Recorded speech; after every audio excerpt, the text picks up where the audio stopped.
Tolleranza zero contro chi pigia il piede sull'acceleratore, non rispetta i limiti di velocità e mette a repentaglio la propria e l'altrui incolumità.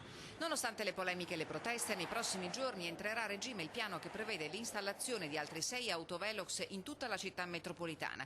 Chi spera nella magnanimità è meglio che si metta l'animo in pace. Quelli della città metropolitana sono stati montati, nei prossimi giorni monteranno la cartellonistica e poi cominceranno a funzionare quelli. 2 sono già stati autorizzati, installati e si preparano a diventare operativi, altri 4 sono in attesa dell'autorizzazione da parte della prefettura, mentre per il 7° pare manchi richiesta di autorizzazione. Ad ogni buon conto il messaggio è chiaro ed è rivolto non solo agli automobilisti ma pure ai leoni da tastiera.